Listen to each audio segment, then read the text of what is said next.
राधे राधे दोस्तों। मनुष्य जीवन का एकमात्र लक्ष्य है परम भगवान श्री कृष्ण की भक्तिमयी सेवा करना, उन्हें प्रसन्न करना, और यही हमारा वास्तविकता धर्म और स्वभाव है। ऐसा करने से ही मनुष्य सदैव सुखी और संतुष्ट रह सकता है, और उसमें कोई संशय नहीं है। इसी विचार के साथ चलिए आज की भाद्रपद मास की कथा आरंभ करते हैं। आइए आज की कथा श्रवण करते हैं। भीष्म जी ने पूछा, हे ब्राह्मण, दक्ष कन्या सती तो बड़ी शुभ लक्षणा थी, उन्होंने अपने शरीर का त्याग क्यों कर दिया? भगवान रुद्र ने किस कारण से दक्ष के यज्ञ का विध्वंस किया? इस विषय में आप बताइए। तब पुलस्त्य जी ने कहते हैं, हे भीष्म, प्राचीन काल की बात है। एक समय दक्ष ने गंगा द्वार में यज्ञ किया था। उसमें देवता, असुर, पितर और महर्षि सब बड़ी प्रसन्नता के साथ पधारे थे। इंद्र सहित देवता, नाग, यक्ष, गरुण, लताएं, औषधियां, कश्यप, भगवान अत्रि, मैं, पुल, कृतु, प्राचेत, अंगीरा और महातपस्वी वशिष्ठ ऋषि भी उपस्थित हुए थे। वहां सभी ओर से बराबर वेदी बनाकर उसके ऊपर चातुर्होत्र की स्थापना हुई थी। चातुर्होत्र यानी कि होता है अर्घयु, अर्दाता और ब्रह्मा, इन चारों के द्वारा संपन्न होने वाले यज्ञ को चतुर्होत्र कहते हैं।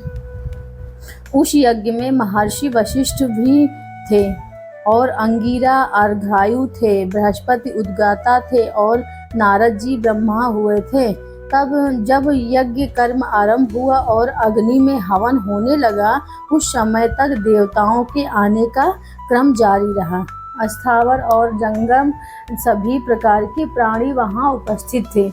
उसी समय ब्रह्मा जी ने अपने पुत्र साथ आकर यज्ञ के सभासद हुए और साक्षात भगवान श्री विष्णु भी यज्ञ की रक्षा के लिए वहां पर पधारे।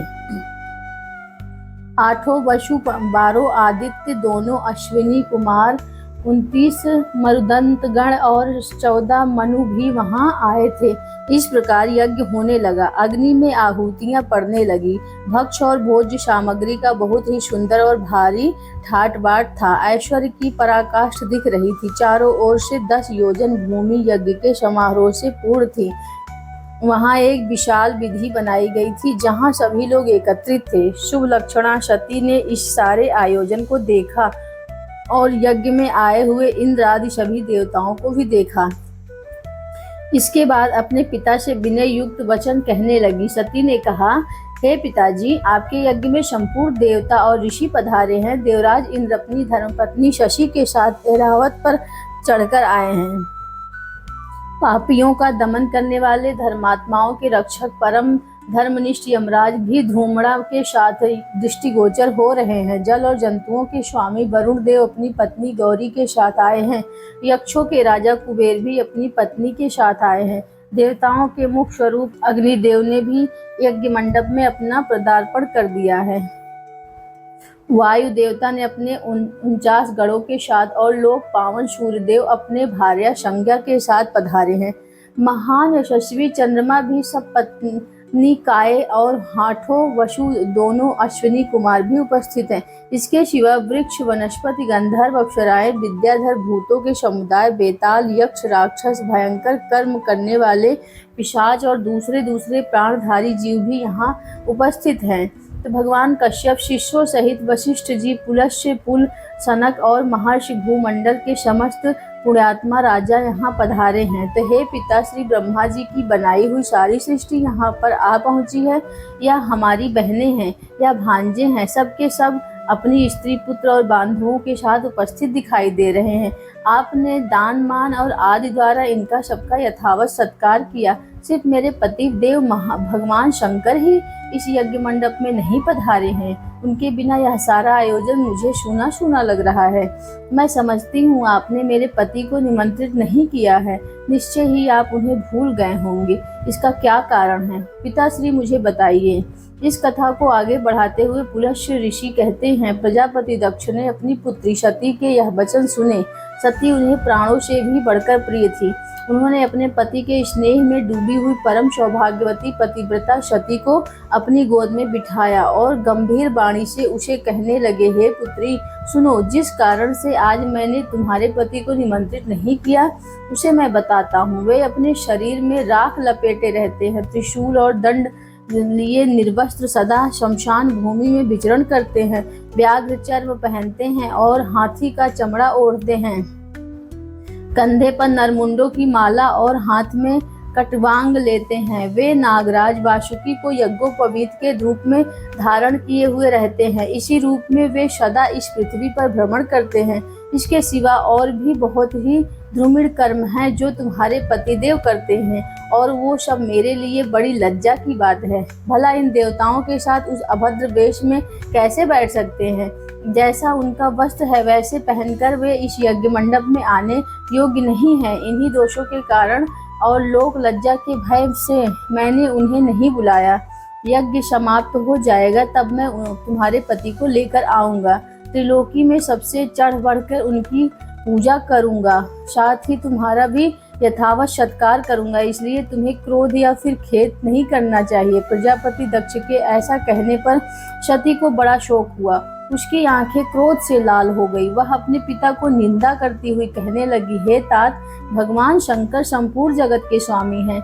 वे सबसे श्रेष्ठ माने गए हैं। समस्त देवताओं को जो यह उत्तम उत्तम स्थान प्राप्त हुए हैं वे सब कुछ परम बुद्धिमान महादेव जी द्वारा दिया गया है। भगवान शिव में जितने गुण हैं उनका पूर्णतः वर्णन करने में तो ब्रह्मा जी की जीवा भी समर्थ नहीं है। वे ही सबके धाता हैं और विधाता हैं। वे दिशाओं के पालक हैं। भगवान रुद्र के प्रसाद में से ही इंद्र को स्वर्ग का आधिपत्य मिला है। अगर रुद्र में देवत्व हैं, अगर वे सर्वत्र व्यापक हैं और कल्याणमय हैं, तो इस शक्ति के प्रभाव से शंकर जी आपके यज्ञ का विध्वंस कर डालें। ऐसा कहकर के इतना कहकर के सती योगस्थ बन गई। उन्होंने ध्यान लगाया और अपने शरीर से प्रकट हुई अग्नि के द्वारा अपने आप को जलाकर भस्म कर दिया। उस समय देवता, असुर, नाग, गंधर्व, गुहक और सब त्राहिरा पुकारने लगे, लेकिन क्रोध में भरी हुई सती ने गंगा के तट पर अपने देह का त्याग कर दिया। गंगा जी के पश्चिमी तट पर वह स्थान भी आज भी शौनक तीर्थ के नाम से प्रसिद्ध है। भगवान रुद्र ने जब यह समाचार सुना तो उन्होंने अपनी पत्नी की मृत्यु से बड़ा दुख हुआ और उसके मन में सभी देवताओं को देखते देखते उस यज्ञ को नष्ट करने की इच्छा उत्पन्न हुई और फिर उन्होंने दक्ष यज्ञ को विध्वंस करने के लिए करोड़ों गणों को उत्पन्न किया। उनमें विनायक संबंधी ग्रह, भूत, प्रेत, पिशाच भी थे। यज्ञ मंडप में आकर उन्होंने सभी देवताओं को परास्त किया, उन्हें भगाकर उस यज्ञ को तहस नहस कर दिया। यज्ञ नष्ट हो जाने से दक्ष का उत्साह जाता रहा। वे उद्योग शून्य होकर देवाधिदेव पिनाधारी भगवान शंकर शिव के पास भयभीत होकर गए और इस प्रकार बोले, हे देव, मैं आपके प्रभाव को नहीं जानता था। आप देवताओं के प्रभु और ईश्वर हैं, इस जगत के अधीरज हैं। आपने संपूर्ण देवताओं को जीत लिया है।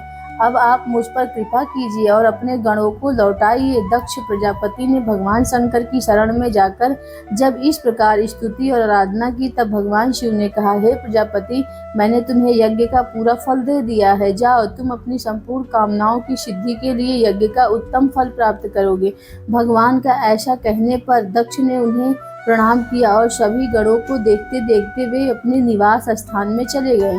उस समय भगवान शिव अपनी पत्नी के वियोग से गंगा द्वार में ही रहने लगे। हाय मेरी प्रिया कहाँ चली गई? इस प्रकार कहते हुए वे सदैव सती के चिंतन में शोक मग्न रहने लगे। उसके बाद एक दिन देवर्षि नारद महाराज महादेव जी के पास आए और इस प्रकार कहने लगे, हे देवर्षि, आपकी पत्नी सती देवी जो आपको प्राणों के समान प्रिय थी, वह देह त्याग के बाद इस समय हिमवान की कन्या होकर प्रकट हुई है। मैना के गर्भ से उनका आविर्भाव हुआ है।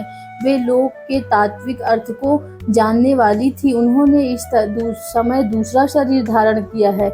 नारद मुनि की बात सुनकर महादेव जी ध्यानस्थ हो गए और उन्होंने देखा कि सती अवतार ले चुकी है और इससे उन्होंने अपने आप को कृत माना और फिर स्वस्थ चित्त होकर रहने लगे। फिर जब पार्वती देवी यौवन अवस्था को प्राप्त हुई तब शिवजी ने पुनः उनके साथ विवाह किया। हे भीष्म, पूर्व काल में जिस प्रकार दक्ष का यज्ञ नष्ट हुआ और उसका इस रूप में मैंने तुमसे वर्णन किया है, तो यह भी आज की भाद्रपद मास की कथा हो गई। इस कथा का श्रवण करने के बाद आपके मन में संशय आए कि इस कथा में आपने शायद कुछ ऐसी बातें सुनी होगी जो आपने पहले कभी नहीं सुनी। कथाओं से विरोधाभासी लगे, जैसे कि दक्ष प्रेम पूर्वक सती को अपनी गोद में बिठाते हैं या फिर दक्ष स्वयं शिव के पास जाकर क्षमा याचना करते हैं। तो जहाँ कहीं भी आपको मूल कथा के बीच में ऐसी कुछ विभिन्नताएं दिखाई देती है, उसे हमें कल्प भेद की कथाओं के रूप में समझना चाहिए।